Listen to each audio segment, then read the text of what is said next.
I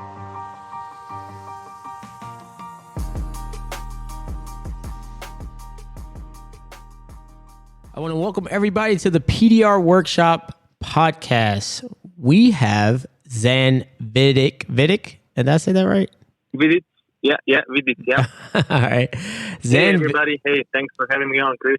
No problem.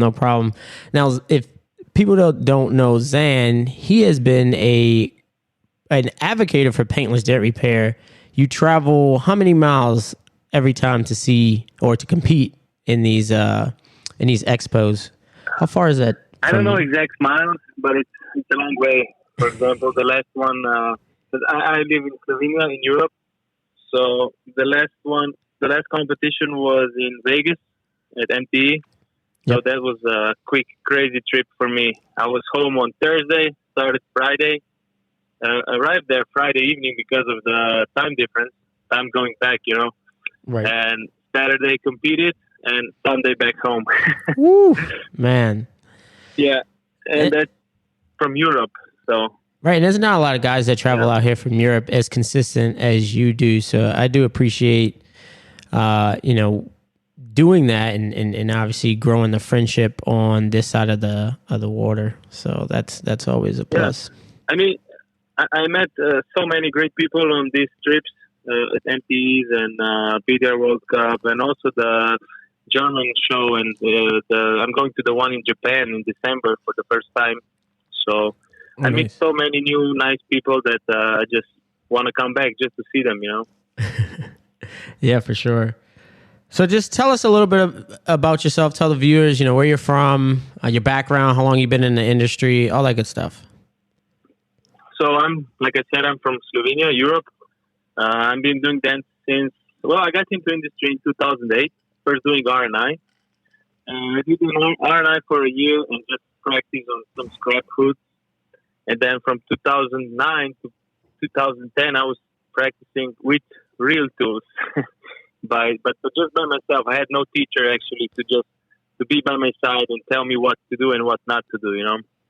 I was basically watching other people do it, just see how they push and try to imitate it in a way. So at 2010, I basically fixed my first hail car. I was doing hail most of the time because we have quite a lot of hail in our country almost every year. If not somewhere in Europe, and Europe is quite smaller than USA, so traveling is not that bad to go somewhere across the whole Europe. So you're by Venice and all that stuff, right? Yeah. I'll make sure I pass social studies. Now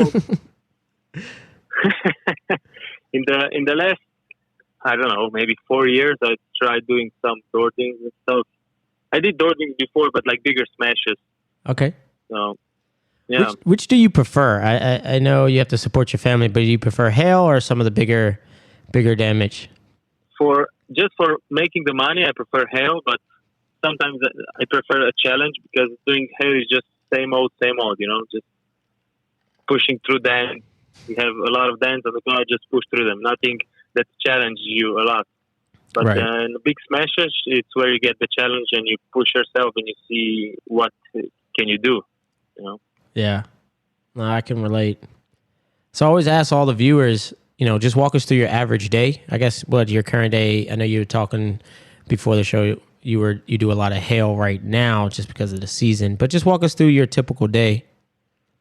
Yeah. So this season, it was crazy for us because we opened our own location, our shop in the capital, about a year and a half ago, and this year we had some hail around the capital, so we got some work there, and we don't have nobody staff there because we are all traveling for work. We are doing body shops and dealerships.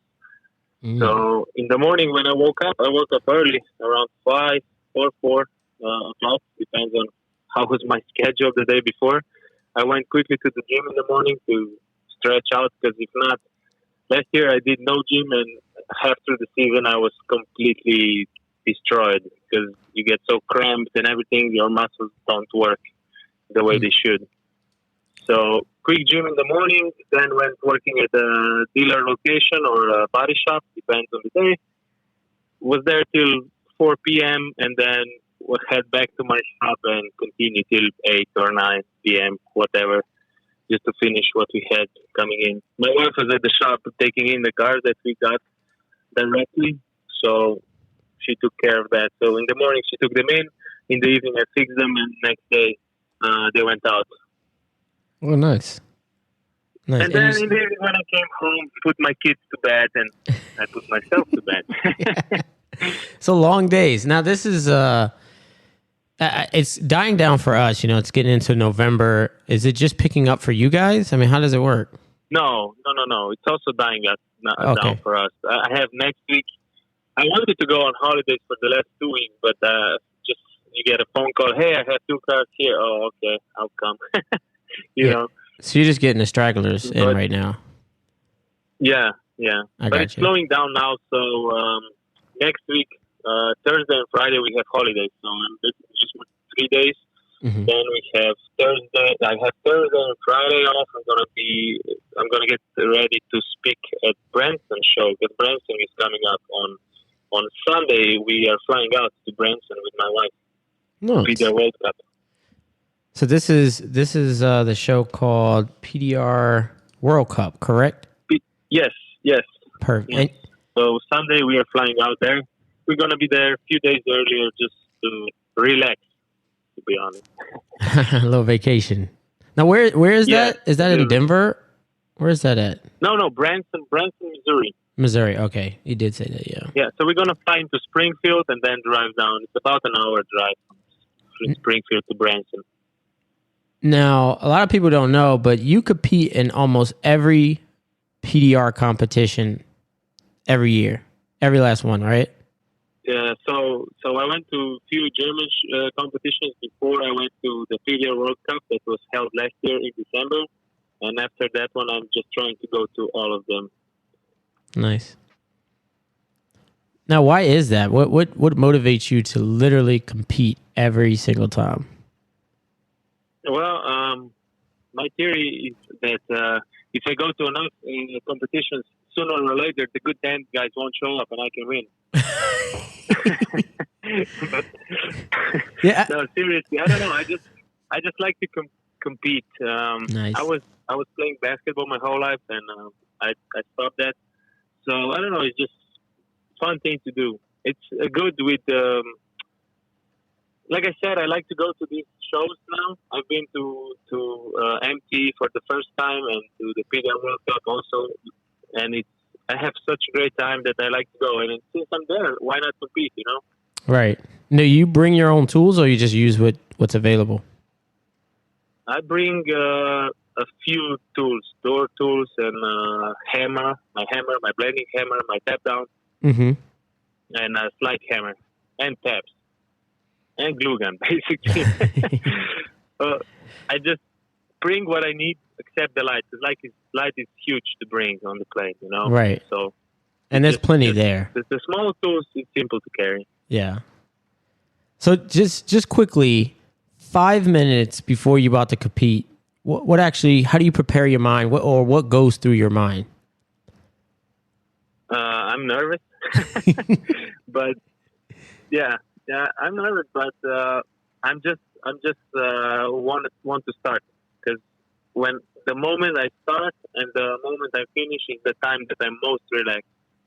You know? Yeah. Before I'm nervous, like, oh, I'm about to go, and then after, oh, how did I did? You know? Right. But in between is peace and quiet. Just I put my headphones on, my music, and go. Nice. Now, I know you definitely listen to music. Is there a favorite song that you start off with, or is it a playlist? We're getting off topic, it's a playlist. I make a playlist just before I go. Like I'm gonna make one for the PDR World Cup now. Before I go in the next few days. Oh, that's good. It's mostly hip hop music. So. Oh, okay. All right. Yeah. Cool. Yeah. So now MT Vegas exposed guys to changes in the competition. They're now calling it, I think, Dent Trials. So I think that's going to be the same thing that they're going to offer in Florida, I believe. And so for the people, no, in Florida it's going to stay the same one Dent. Oh, okay. So they're gonna have the Florida is gonna be called Dent Olympics, like it was all the time, just one door thing, and then the Vegas gonna have the Dent trials. Okay. Dents.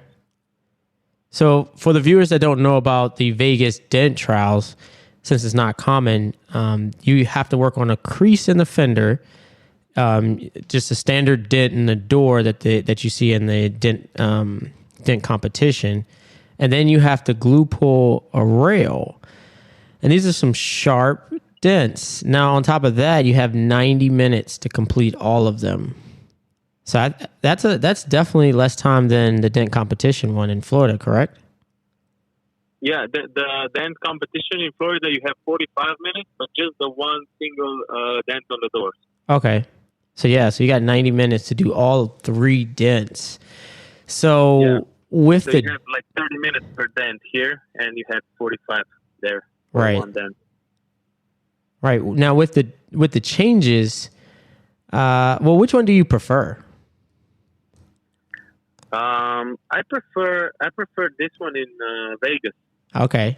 because it really brings Tested, out yeah. all of the skills: glue pulling, and crease, and the normal dent. Right. So Yeah. it brings out more skills than just normal dording. So a couple minutes. I know you watched a couple of people. You're very methodical of what you do. So, what were you thinking? What was your plan of attack on that on the dent trials in Vegas? Yeah, I wanted to get because the dording was the nastiest of them all, 3 of them. So my plan was to get the rail dent and the fender dent out in 45 minutes. So that's gonna leave me 45 minutes, like I am in Florida now. Right. 45 minutes, one door dent left. And so I was jumping from rail dent to fender dent at the start to get them both out together in 45 minutes. All right. And you Then I jumped on the doors. and you won what's the second place at that competition? I was second. Second place. I was second, yeah. And I think the top 5, like, how do they even tell which one's first? Is it just pull a name out the hat? I mean, because it's all of them are, at least the top 5, all of them are clean. You can't see anything. Yeah. And so I mean, the hard. judges have a really, really tough job. Yeah. Job. I to be honest, I don't want to judge. Yeah. I would not like to judge. And Yeah. I think if they do maybe if they do judging again, maybe the results are completely different in top 5. Yeah. Because they're so close. Yeah. The first guy had 2 points more than me out of 750 points. So it's really close. Yeah. And the third one had 1 point less than me. So we were all so close that is like, Yeah. it was amazing. I mean, Yeah, I couldn't see anything. To judge a competition that is really, really hard, in my opinion.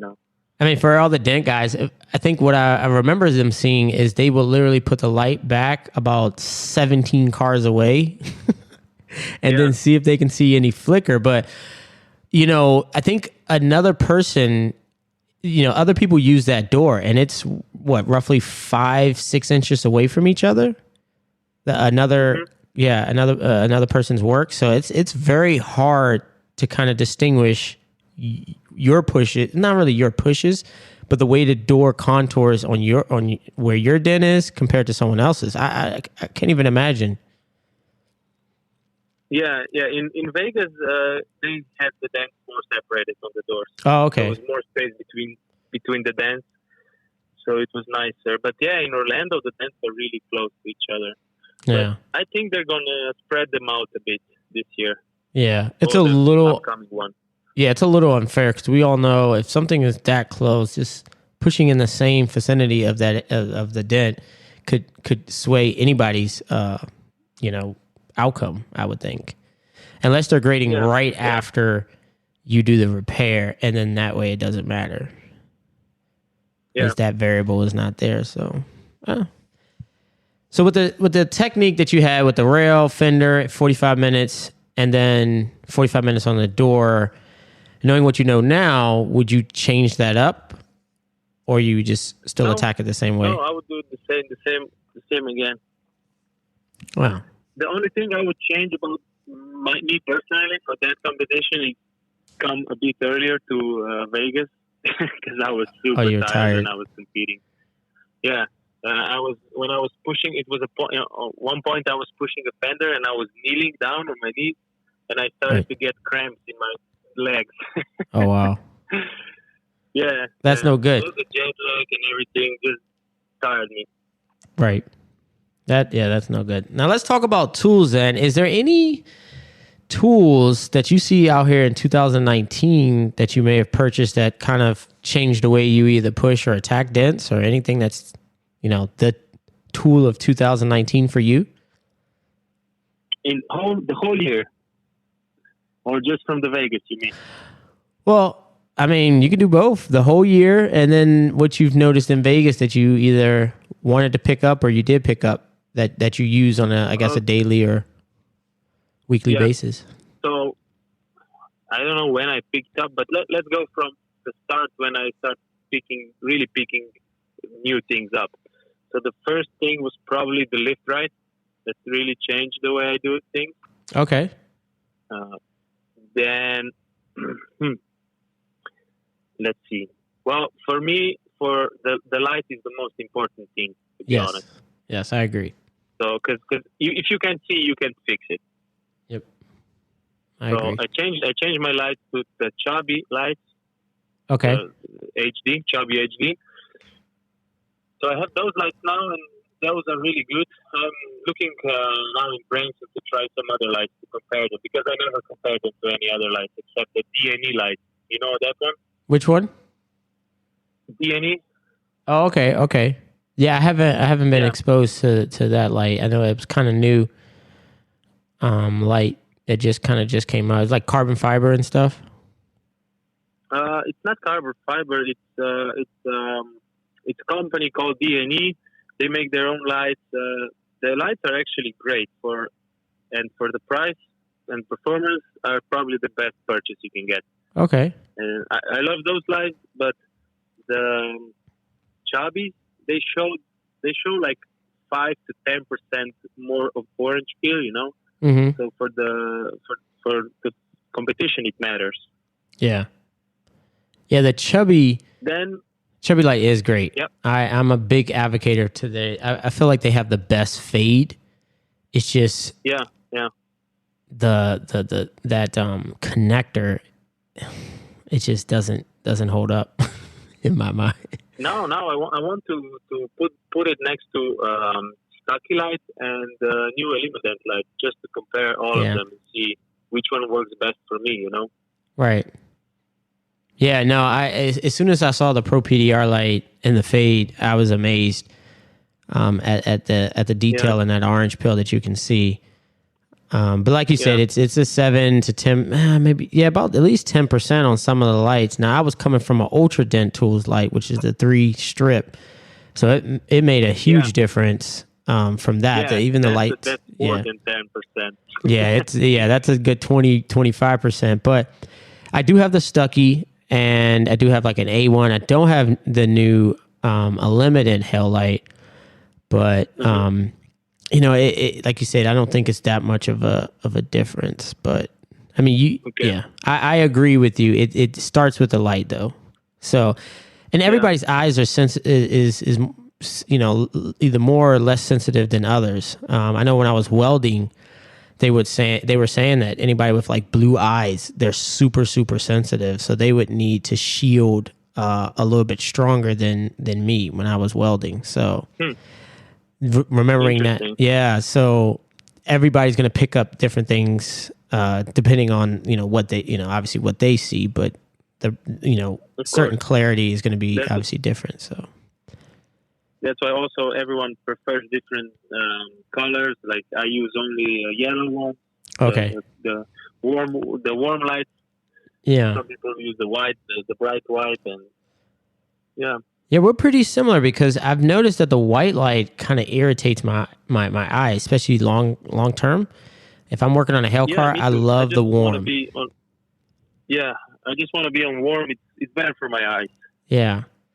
And isn't there a statistic where, warm light is actually easier on your eyes, and then that blue light, it stimulates your mind a little too much. So I get these like headaches if I just use bright like blue, what's 5,000 Kelvin, lights all day. And so I know there's like glasses that help you, shade down the blue, and even like the iPhone has that, feature where after about 7:00, it does that, tannish tint to the screen, because they said your mind just is constantly going with the blue light. It just stimulates your mind.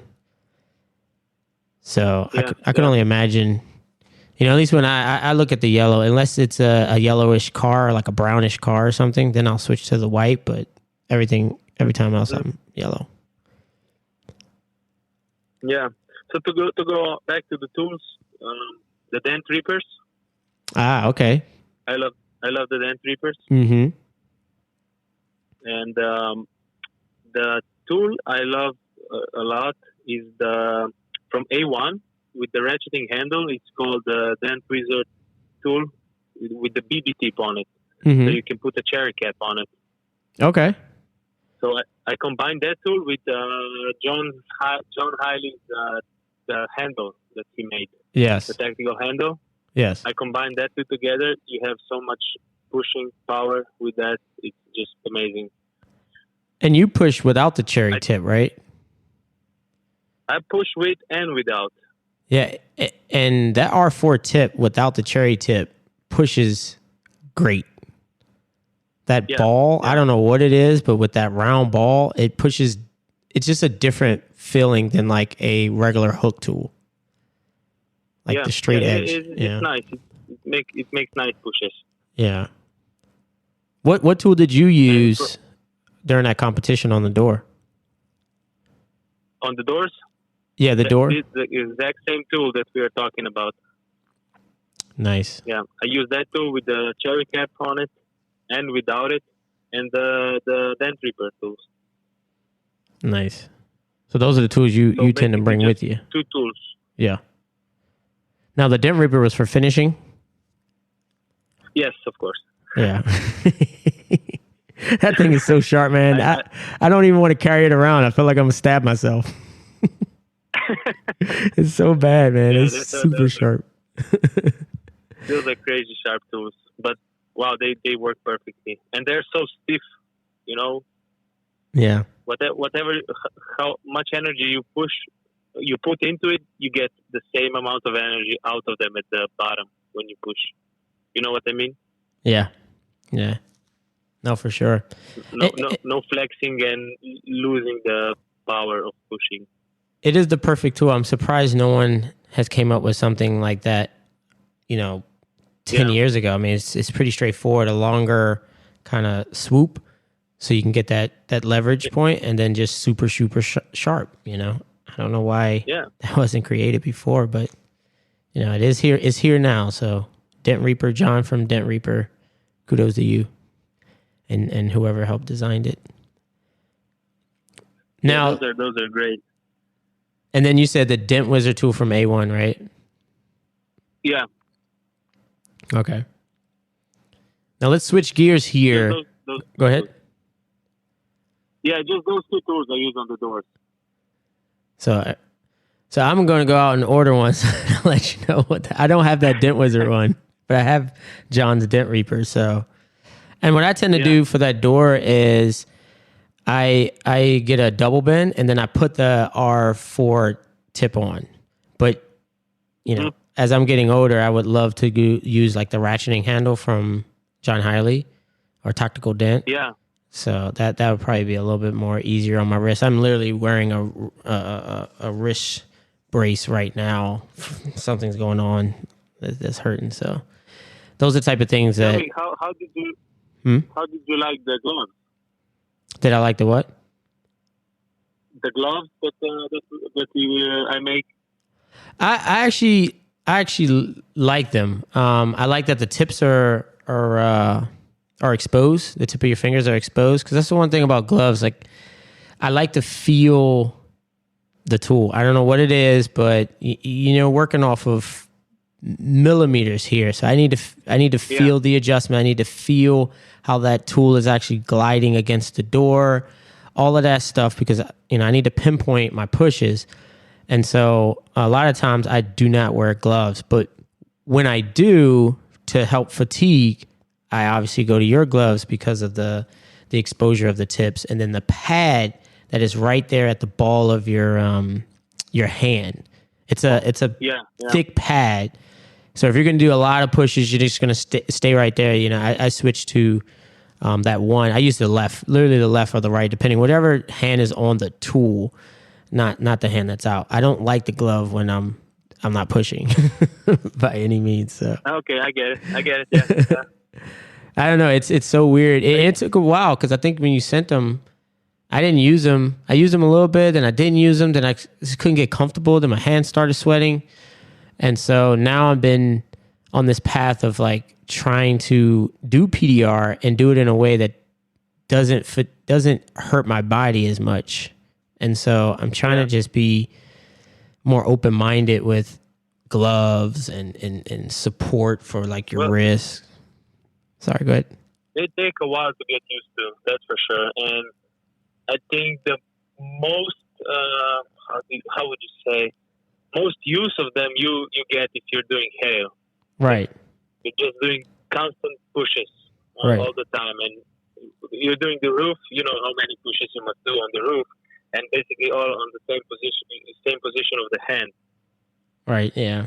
So I can imagine because that big pad, or it's not big, it's just a standard pad, but it's positioned for me in the right spot that I would actually, put effort in, or that would fatigue, and which is the ball or the palm of your hand, right on the edge, basically going into the wrist. This is probably why my wrist hurts right now. Yeah. So quickly, let's switch up and talk about the industry. Where do you think the industry is going? I guess in the next 2 to 5 years. I think it's going more and more to retail shops, so PDR retail locations. Right. Yeah, I agree. That's where the money will go to. I agree. I think more and more people are getting exposed to what PDR is and what it can do. And they're looking for a professional company. And so if you don't... Yeah. The perception of a professional company is to have a brick and mortar and, a nice lettered up vehicle that's more commercial, not someone's, possibly Honda, Odyssey van. It's just not as commercial. And they're just looking for the most professional company. And I think on both sides. So they're going to know, the customer is going to know what good PDR is and what bad PDR is. I think there's going to be a distinct line for most people, or at least more people than there is right now. That's just my opinion. Because it may be true that there are more and more dent guys, but there are not more and more professional companies. Right. So the market can be saturated with dent guys that will push for cheap, do door dents for, I don't know, 10, 20 bucks, whatever the prices are in the area. But if you are a professional company there, like you said, with your own established location, you can get the high-end customers. You just need to find them and educate them. What is the difference between you and every other dent guy in your market? Yeah. And I started not really saying high-end customers. It's just customers that are, I would say, like OCD about their dents. And so whether they're driving around in a, Kia or a brand new Tesla, it doesn't really matter. They want that dent out so you don't see it anymore.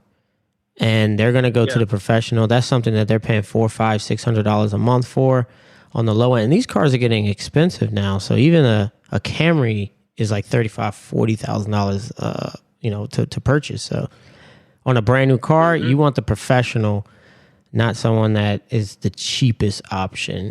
It's kind of like the car wash. You can take it to car wash. A $9 car wash is going to scratch up your car. Everybody knows it. It may be okay just to get the dirt off or get the salt off the car, but if you really want to bring that thing back to new, you're going to have someone spend time on it, possibly do at least some paint correction or at least buff and throw some wax on it. So, and which is drastically changes the price, but at least the customer can decide which option they want. So, that's my opinion. Yeah, I agree with you. I think, and overall, I think the industry is going in the right way. Yeah. Now, Zan, what you got the PDR World Cup? Are you competing in this 2019 PDR World Cup? Yes, I am. Yeah, I think you said that before. If I'm there, I'm most likely competing. Okay. That goes with any expo. And you're going to be speaking too, right? What did you say? You're going to be speaking at that expo? Speaking, yes, also. Okay. And we're going to have a booth with my wife with the gloves. Okay, nice. So it's going to be a busy expo for us. I see. That's why we wanted to go a few days earlier to just get ready and not rush through things. And, I gotcha. Well, Zan, I appreciate the time you spending with me and the viewers. Hopefully everybody got something out of this conversation. I know I did. Do you want to say anything to the PDR community before we head out, Zan? I don't know. Just keep on working and keep on pushing. I don't know what to say. Try to do your best every day, and you'll get there wherever you want to get. That's good. Well, Zan, again, thanks for sharing a few minutes with us, and I appreciate it, and I will see you at World Cup. All right. Thank you so much for having me on and bearing with me and my English. No problem, Zan. All right, guys. All right. That concludes the show. Talk to you guys soon. Thanks. Bye-bye.